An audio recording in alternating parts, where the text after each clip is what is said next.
दुकान बंद थिला या दुकान खोला हला को मु सिलेट शर्ट लिखुली नोटिस टा आनी देले आलू 40 टका नोटिस कहले आपण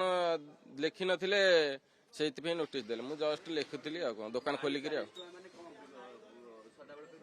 सदाले ना ये रेट बढ़िया 40 टका नल तो आगु 30-35 टका थिला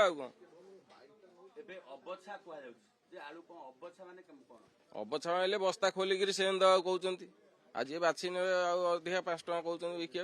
अबछा किंतु बिक्री हेले 5 टका 4 टका लाभ बिक्री हो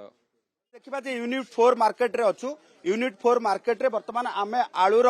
ये रेट देखबू रेट चार्ट जो सिलट रे लेखा जाइकी दुकान ने रखा जाइछि एवं जे कोनोसी जदि आलू दुकानी एई भली भाबे रेट चार्ट न लेखिथिबे तांको ऊपर कार्यानुष्ठान निया जाउछ एवं चढ़ा दर कथा जो आपन कुआ जाउछि हाँ निश्चित भाव 50 टंकार आलू भी बिक्री होउछि तार अभियोग मध्य जोगान अधिकारी पाखक आसी जोगान विभाग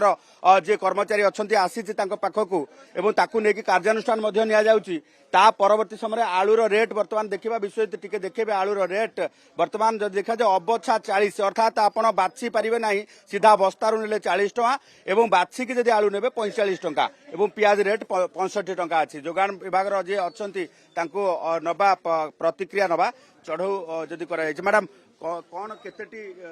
एमआईओ सर कहबे केतेटी ये रे चढ़ऊ करा जाय बर्तमान आम आमर 4 नंबर हाटर रे जति अछि आपनकर रिटेल काउंटर अछि सेडा सब देखुछु देखिके आपनकर कोन अराइव होला तांको पाखे स्टॉक भी कोन अछि जो आमे देखिलु जे आपनको व्यक्तिगत भाबे जने कस्टमर मध्ये अभियोग ले 50 टका बिक्री हां से कहउछन्ती जे 50 टका बिक्री होउछि किंतु आमे जति एन्श्योर करूछु stock and price declaration board जोठी अछि से माने तो 40 टका लिखिछन्ती से कस्टमर को आमे कहिलु जे आपण कोठु आनी छन्ती चली चलंतु आमे कोन कोन ग्राउंड रे कोन देखुछन्ती ग्राउंड रू देखुछु तो बर्तमान आपनकर जहाँ आलू अच्छी 40 टका लेखा से बिकुछन्ती आम आगे भी बहुत कस्टमर 40 टका लेखा आलू नौछन्ती किंतु जड़े कस्टमर कंप्लेन कले सी भी पछरे राजी हेलेनी जे मु जाईकी कहबी जे रेड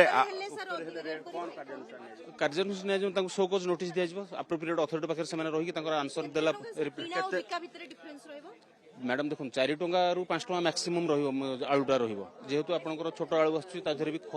खराब आलू आसुची 4 टका लेखा हम अच्छा 40 कहउछन्ती माने अर्थात बाछि भी पारिबेनी नहीं नहीं नहीं मैडम आमे ताको यूनिफॉर्मली कहूछु जे जेतिकी आपनकर किणा रहूची 4 टका लेखा ताको आपण मार्जिन रखिकी बिक्री करंतु आ अबछा बछा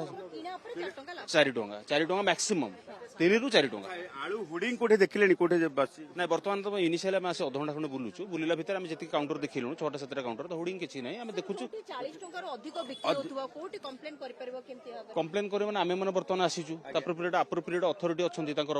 एमआईओ अछंती आपनकर तांकर मार्केट इंटेलिजेंस इन्स्पेक्टर अछंती तांको इमीडिएट फोन करिवे फोन करके सर्टिफिकेट ग्रीवेंस कर किनाटा वर्तमान केते पडुची कि 4 टका रेट जदी मार्जिन कथा कहबा केमति ग्राहक 35 टका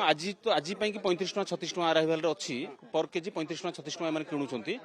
40 टका मैक्सिमम बिकी आउट अधिक बिकी परिबे को देखुछन रिसीप्ट देखुछन नहीं सेति पई तो हम शो को जबन सर्व करछु एबे तांको सर्व करछु जे काहे कि आपण माने हमकु देखै परनंती इनवॉइस जदी किणी काणुछन काहे सर्व करू स्पष्ट भाबरे कहबे 40 रो आपण अधिक बिकले कोन हबो